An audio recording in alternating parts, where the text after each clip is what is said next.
East বেঙ্গলের নবাগত বিদেশি খেলোয়াড় ইউসুফ এজেজারি, যাকে বলা হচ্ছিল ইস্ট বেঙ্গল সাইন করে নিয়েছে, তিনি কি এবার সত্যি ইস্ট বেঙ্গলে আসছে না? কি আপডেট বেরিয়ে আসছে সেই বিষয়ে বিস্তারিতভাবে আপডেট দেবো আজকের এই ভিডিওতে। তাছাড়া থাকছে আইএসএল এর সূচি প্রকাশ করা হলো, যেখানে ইস্ট বেঙ্গল সব থেকে বেশি হোম ম্যাচ পেল, তারও আপডেট দেবো বিস্তারিতভাবে আজকের এই ভিডিওতে। থাকছে দুইজন বিদেশি খেলোয়াড়কে ছেড়ে দেওয়া হলো, তার জায়গায় একজন ফ্রেঞ্চ উইঙ্গারকে সাইন করানো হলো। সমস্ত খবর এক এক করে বলবো, তার আগে প্রতিদিনের মতো বলবো খেলার আপডেট খবর পাওয়ার জন্য আমাদের চ্যানেলটিকে সাবস্ক্রাইব করতে একদম ভুলো না। তো চলো শুরু করা যাক আজকের প্রথম খবর। আজকের প্রথম খবরটি শুরু করছি কেরালা ব্লাস্টার এফসিকে নিয়ে। কেরালা ব্লাস্টার এফসি লাস্ট কয়েকদিনের মধ্যে আরও দুইজন বিদেশি খেলোয়াড়কে তারা ছেড়ে দিল। এই বছর তারা একজন স্প্যানিশ ফরওয়ার্ডকে সাইন করেছিল, 32 বছর বয়সী একজন ফরওয়ার্ড, যার নাম কোলদো ওবিয়েতা।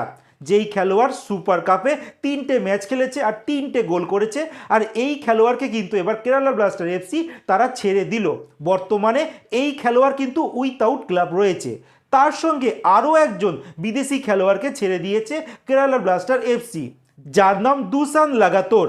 31 বছর বয়সী মন্তেনেগ্রোর জাতীয় দলের হয়ে খেলা এই সেন্টার ব্যাক খেলোয়াড় লাস্ট ইয়ার এসেছিল কেরালা ব্লাস্টার এফসিতে। তিনি আইএসএল এর 7টা ম্যাচ খেলেছিলেন, একটা গোলও করেছিলেন, একটা অ্যাসিস্টও করেছিলেন। আর এই বছর সুপার কাপে 2টো ম্যাচ খেলেছিলেন আর সেখানে দারুণ পারফরমেন্স করেছেন। আর এই খেলোয়াড়কেও কিন্তু এবার কেরালা ব্লাস্টার এফসি ছেড়ে দিয়েছে। বলে দিই, এই দুসান লাগাতার তিনিও কিন্তু উইথআউট ক্লাব হয়ে গেলেন। আর কেরালা ব্লাস্টার এফসি একজন ফ্রেঞ্চ উইঙ্গারকে কিন্তু সাইন করে নিয়েছে, মানে দুইজন খেলোয়াড়কে ছেড়ে তারা একজন ফ্রেঞ্চ উইঙ্গারকে কিন্তু সাইন করেছে, যার নাম কেভিন ওক। একজন আফ্রিকান বংশগত এই খেলোয়াড়, বর্তমানে ফ্রেঞ্চ নাগরিকত্ব থেকে কিন্তু বিলং করেন। বলে দিই, এই খেলোয়াড় কিন্তু গ্রিসের 2nd ডিভিশনের একটি ক্লাব রয়েছে যার নাম চেনিয়া, সেই দলের হয়ে তিনি 9টা ম্যাচ খেলেছেন আর একটাও কিন্তু গোল করেননি এই 29 বছর বয়সী ফ্রেঞ্চ উইঙ্গার কেভিন ওক। দেখা যাক ইন্ডিয়াতে এসে আইএসএলে কেরালা ব্লাস্টার এফসির হয়ে তিনি কেমন পারফরমেন্স করেন। এর পরের যে আপডেটটি দেবো আইএসএল এর আপডেট। আইএসএল এর ফাইনালি সূচি ঘোষণা হয়ে গেছে, যেখানে দেখানো হয়েছে ইস্ট বেঙ্গল কিন্তু সব থেকে বেশি হোম ম্যাচ পেয়েছে। তো সবার প্রথম আমি শুরু করছি মোহামেডান স্পোর্টিংকে দিয়ে। মোহামেডান স্পোর্টিং কিন্তু কলকাতার মাটিতে একটাও ম্যাচ খেলছে না। তাদের ইস্ট বেঙ্গলের সঙ্গে আর মোহনবাগানের সঙ্গে যে ম্যাচ রয়েছে, মানে মিনি ডার্বি, সেই ম্যাচগুলো কিন্তু তাদের হোম ম্যাচ হয়ে গেছে। আর তারা নিজেদের হোম ম্যাচ খেলবে জামশেদপুরের যে নিজের মাঠ রয়েছে জেআরডি টাটা কমপ্লেক্সে, সেখানেই কিন্তু তারা ম্যাচ খেলবে। মানে এই মিনি ডার্বি আমরা কলকাতায় এবার পাচ্ছি না, এটা কিন্তু জামশেদপুরের মাটিতে হবে।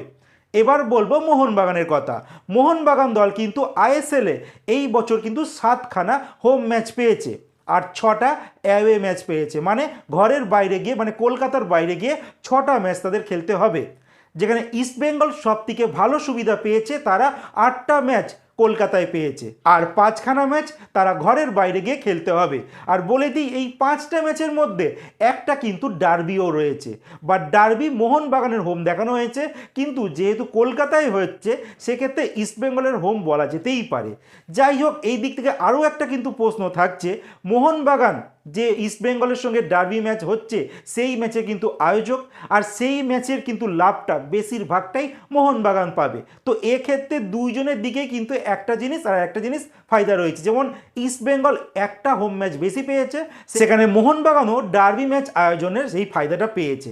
দেখা যাক এই বিষয় নিয়ে পরবর্তী সময় জল কত দূর গড়ায়। মোহনবাগান কি মেনে নেবে যে ইস্ট বেঙ্গল থেকে তারা একটা ম্যাচ কম হোম পেয়েছে, তারপরও তারা কি রাজি হবে এই সূচিতে, সেটা তো পরেই বলবে।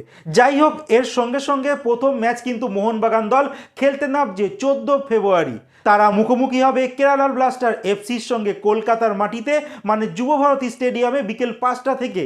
15 তারিখে আমাদের তৃতীয় প্রধান মোহামেডান স্পোর্টিং, তারা জামশেদপুরের মাটিতে জামশেদপুরের সঙ্গে ম্যাচ খেলবে। সেই ম্যাচটা কিন্তু বিকেল 5টা থেকে হবে।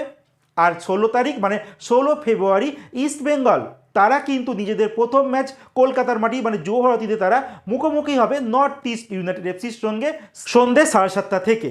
এই তো রইল ফিক্সচার, যেখানে 14 তারিখ মোহনবাগান খেলছে কেরালার সঙ্গে, 15 তারিখে মোহামেডান জামশেদপুরের সঙ্গে, আর 16 তারিখ ইস্ট বেঙ্গল খেলতে নামছে নর্থ ইস্ট ইউনাইটেড এফসির সঙ্গে। ইস্ট বেঙ্গলের ম্যাচটাই কিন্তু রাতের বেলা হচ্ছে, মানে 7:30টার সময় হচ্ছে, আর মোহনবাগান আর মোহামেডানের ম্যাচটা কিন্তু বিকেলবেলা থেকে হচ্ছে, মানে 5টা থেকে এই খেলা হবে। যাই হোক, এর পরের যে আপডেটটি দেবো ইস্ট বেঙ্গলকে নিয়ে। ইস্ট বেঙ্গলের এখনও অবধি যে আপডেট বেরিয়ে আসছিল, ইস্ট বেঙ্গল নিজেদের 5 নম্বর বিদেশি খেলোয়াড় যার নাম ইউসুফ এজেজারি তাকে সাইন করে নিয়েছে, এমনই কিন্তু আপডেট ছিল, যেটা সমস্ত পেপারে কিন্তু এই নিউজটা ছাপা হয়েছে, আমরাও বলেছিলাম। কিন্তু এর মাঝেই কিন্তু একটা ঘটনা ঘটে গেছে। আজকে 27শে জানুয়ারি আমি এই ভিডিওটা বানাচ্ছি, গতকাল 26শে জানুয়ারি গেছে, আর এই 26 জানুয়ারি সিঙ্গাপুরের যেই দলে এই ইউসুফ খেলছিল, মানে যে দলটির নাম তানজং পাগার, সেই দল কিন্তু সিঙ্গাপুর প্রিমিয়ার লিগের ইয়াং লায়নের সঙ্গে মুখোমুখি হয়েছিল। আর দেখা গেল এই ইস্ট বেঙ্গলের সই করা বিদেশি খেলোয়াড় ইউসুফ এজেজারি, তিনি এই তানজং পাগার দলের কিন্তু রিজার্ভ বেঞ্চে ছিলেন। এবার প্রশ্ন, আজকে 27 তারিখ, 14 ফেব্রুয়ারি থেকে আইএসএল শুরু হচ্ছে, ইস্ট বেঙ্গলের খেলা রয়েছে 16 ফেব্রুয়ারি। এইবার এই খেলোয়াড় এখনও অবধি যদি সিঙ্গাপুরে তার পুরনো ক্লাবের হয়ে তিনি খেলে থাকেন, তাহলে তিনি কবে ইন্ডিয়াতে আসবেন, কবে টিমের সঙ্গে যোগদান করবেন? একটা খেলোয়াড়কে এসে এখানে টিমের সঙ্গে মানাতেও তো হবে, সেখানেও কিছুটা সময় যাবে, তারপরে তো সেই দলের হয়ে খেলতে নামবে। যেখানে দেখা যাচ্ছে আইএসএল এর সমস্ত দল এই মরশুমে 13টা করে ম্যাচ খেলবে, আর একটা খেলোয়াড় যদি এতটাই লেট করে আসে, যখন অর্ধেক ম্যাচ হয়ে যাবে, তাহলে তাকে এনে কি ফায়দা? ইস্ট বেঙ্গলের ম্যানেজমেন্ট বিগত বছরগুলোতে যেমনভাবেই ক্লাবটাকে চালাচ্ছিল, এবারও কিন্তু তারা তেমনভাবেই ক্লাবটিকে চালাচ্ছে।